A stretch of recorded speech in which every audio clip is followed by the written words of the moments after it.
everybody, welcome back to another Abbott Elementary recap here with Jade and XD on the tube of you.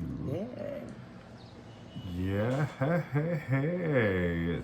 So, this episode reminded me of, Salt and Pepper's classic hit, if I want to take a guy home with me tonight. It's none of your business. It's none of your business. Janine's getting a backbone this season. Okay. She was also in Hafif's. Yeah. So, we open with we open with a bad propaganda commercial against Abbott Elementary. Mm-hmm. For legendary school. Legendary school. My mother's favorite song is California Love. Well, I know it's weird. No, my mom loves Fat Joe's Lean Back. I don't. Okay, work. Yeah, it's fine. Right. It's fine. So this is a common theme in real life. This idea of losing public school children to charter schools, and it's a big source of debate. I remember growing up. It's when charter schools first became a thing, and they thought it was the best thing since sliced bread. They did. When in reality, it's it can potentially slight other students. Charter schools boomed in the 90s. Along with the smoked turkey legs. Yeah. Nigga said, we're not eating pork no more. Yeah, they did. The great smoked turkey neck migration. And the great charter school migration. Exactly. So they see, they hear about a commercial that is being aired about them. You turn it on, and it's different vignettes of the teachers being taken out of context. Like they're saying that Melissa is like gambling out of her classroom, and she's clearly doing a math lesson. What killed me was Janine's telling a child to sit down. When they did the voice, it was like sit down. I was like, they had to do that because she don't. And Jacob. They put him in all the racist situations that he puts himself in, but we all know where he's coming from. And they took that out of context and made him feel like he was making fun of the children, or made the people think he was making fun of the children as opposed in their culture, as opposed to him always trying to be a part. And then the only person that they painted in a positive light was Barbara. Miss Barbara, and it's also difficult to put Barbara in a bad light. How do you put a kindergarten teacher in a bad light? It just doesn't work out that well. And why would you want to put Melissa in a bad light? Nobody really be scared. You in a bad light. Nobody really be scared of Melissa like that though. Not really. But I know she got shooters. Well, based off of this episode, she might have some, but she also likes to play up her persona a little bit as well. Because once they learn about the legendary schools commercial smear campaign, they learn about this smear campaign, Melissa's like, I'm about to find out who did it. She comes in the next day and she's like, I found out who did it. And they were like, yeah, Melissa and her sources. And she's like, I used Google. She's like, but I don't want to tell nobody that because I got a reputation to maintain. But on the other side of things, while they're all learning and seeing this commercial for the first time, and Melissa is able to find who runs legendary charter schools, they say the name out loud, and it's evident that Barbara is uncomfortable, right? So clearly there's some sort of tie. I thought it was going to be a nephew. But it's not. Me too. I thought it was going to be a son. No, because she hasn't said anything about a son. And Barbara ain't the type to deny her children. She said it's your child. And it really messed me up. And so... I was about to say, she gave birth to Leslie Odom Jr. That's what's up. That's who played the gentleman. Wait, Leslie Odom Jr.? Mm-hmm. Why does that name sound familiar? Who's that? Actor, performer, What else I heard? Hold on. Why does it sound like a basketball player? Not Lamar Odom. I know. Leslie Odom Jr. Okay, he was in Hamilton. Oh, that's okay. Yes. I didn't see that. That sounds like performer, Broadway. Oh, he was in Harriet. Okay, I didn't see that. Okay, yes, Meanwhile, Janine tells everyone that Tariq is coming back in town because she has been keeping his stuff for the last however many months that they have been broken up. Yeah. And, it's time to get his stuff back. Yeah, it's time to get his stuff out of her house. It's time to fully cleanse and clear. We see that Janine is now on this path of healing and growth and all the stages of breakup. It sounds like she's in that moving on phase. You know what I'm saying? I'm really ready to get my zhuzh back. I'm trying to get my groove on. But we all know what comes with breakups. And a lot of times that comes with getting your groove on with said ex. So she tells homegirl Erica, oh yeah, Tariq is here. He's coming to get his stuff from the crib. And Erica's like, skirt. You don't let him come to the crib? You've got to meet at a non-sexy location because everybody's prone to a backslide. You meet at Wawa. You meet at Quick Trip. You don't meet at home. No. Nowhere that sells condoms. Oh, okay. Then you meet at at the Golden Corral. I don't know. They don't have condoms at the Golden Corral. No. All them niggas who come in there with all them kids. Exactly. So Tariq comes and, invades Janine's school and private space. Mm-hmm. And in true X fashion, you see them and you want that old thing back temporarily. He comes in the classroom. He's like, I want to stay up to my little homies. And I hate Tariq because it's he's so awful, but I like him. He'd be like, my little no-limit soldier. Yeah. Exactly. Oh, he tickles me in that way.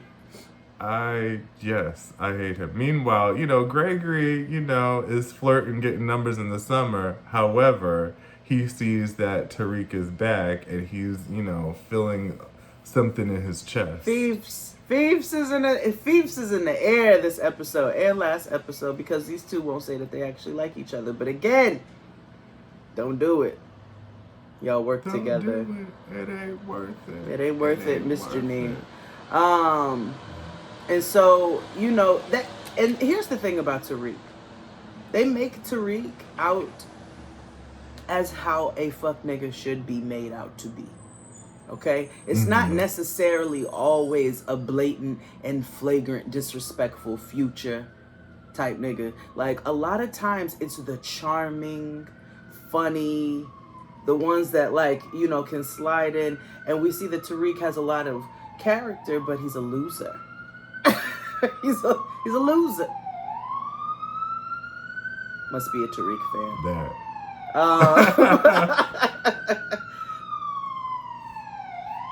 He's a Tariq fan. He's a Tariq fan. Legendary school. Oh, I was trying to sing to the sound of the siren. But anyway, he is your quintessential fuckboy in the sense where he's got this charisma and this character and this personality, but he's a loser and he still ain't up to no good. It doesn't matter what kind of package it comes in. Yeah, it doesn't. He is just awful all around. Speaking of awful, so the parents get wind of this little commercial. And when I tell you, they were up and set. Oh, you gonna yell at the kids today? Yeah. Oh, you really how you are in the commercial. Oh, okay. The parents drank the Kool-Aid, okay? Absolutely. However, if you notice in the commercial, there was one teacher that came out all right. Exactly. Miss Howard. Miss Howard. And, Melissa pointed out, like, when she says to everybody who she found out, was behind the campaign, Barbara's face dropped because she's like, oh, I know that nigga who, who made it. Mm-hmm. So Jacob, in his whiteness and boldness, decides to call the gentleman who created the smear campaign and, was like, well, come down here. And, the gentleman obliged. Yeah, he was like, okay, that ain't no problem. Yeah. Poor Jacob. So, Mr. Hamilton dropped by, and Ava was open. She was like, hey, how you doing? Every episode, like, Ava, she can't help. She can't. But I did laugh when he came and he tried to shake her head, and she's like, got him. Yeah. Ava's her little ways, they continue to crack me up. And yeah, so the nigga from Hamilton comes. Yeah, she comes. And, Barbara is like standing in the hallway, talking to students, as Leslie Odom Jr. is like, well, Abbott is worth saving because of that teacher right there. Mm-hmm. And we learned that Miss Howard was his kindergarten teacher. Mm-hmm. He's like, but the rest of y'all up for shit. Like, nobody. Yeah. Everybody sucks. Yeah. I don't know if I would go out of my way for my kindergarten teacher. I don't know. I liked her. Like, she was cool. I don't know who my kindergarten teacher was. You don't remember who your kindergarten teacher was? Like, no, not at all. Like, really? Not at all. I remember mine. Mine was bit. Mrs. Owens. I wonder if she's still with us. I doubt it, because I was like 40 years ago. So. I don't remember a lot of my teachers. That's crazy when I think about it. I remember like a few, maybe like 8. It was Miss Pitt, 4th grade. She was a bitch. So I got her ass one day. We were all sitting around for whatever the fuck we were sitting around for. And Miss Pitt reaches her arm in the air, scratches her pits, her underarms. No pun intended. And being a kid, at this point now you have an itch, scratch it. But being a kid, I was like, she's dirty! Because she was a bitch. So I was irritated about it. So I was like, she's dirty! And all the kids were like, Miss Pitt is dirty! That's who I remember. Now, see, you were the problem. You were creating the problem. No, she was. You were the bully. No, every action has a reaction. I was a little Tariq, little Kadeem. Well, see, because just like that, Miss Barbara got Leslie Odom Jr. together. I don't know, Desmond. On his, together. She pulled him in the classroom, just like she would have back in, yesteryear. And she lets him know that, I see you trying to help. Right. Because he believes in this chartered legendary schools.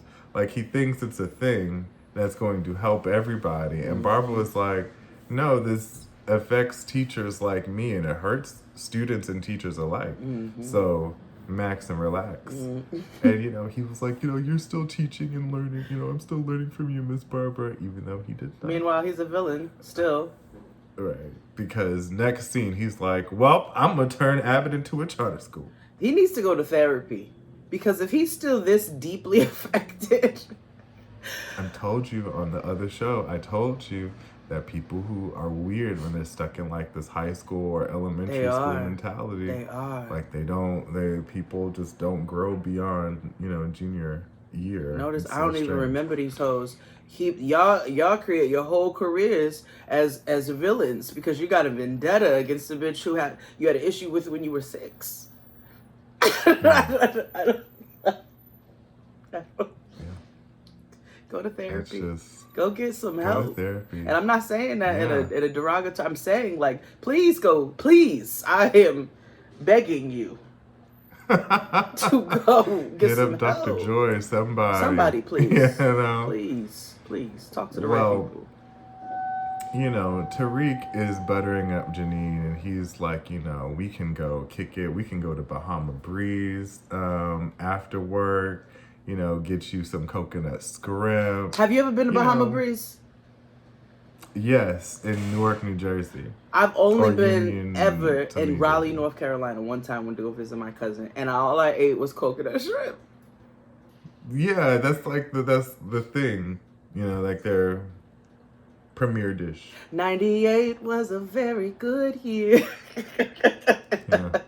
Because everything else is just like whatever they say about Olive Garden, but with coconut. I was like, I don't recall anything else on this menu. I ate coconut shrimp, and that is it. You know, they always come to a little sweet chili dipping sauce. A sweet chili dipping sauce. I'll never forget. I think I had it in Elizabeth because I was with my play auntie and play family.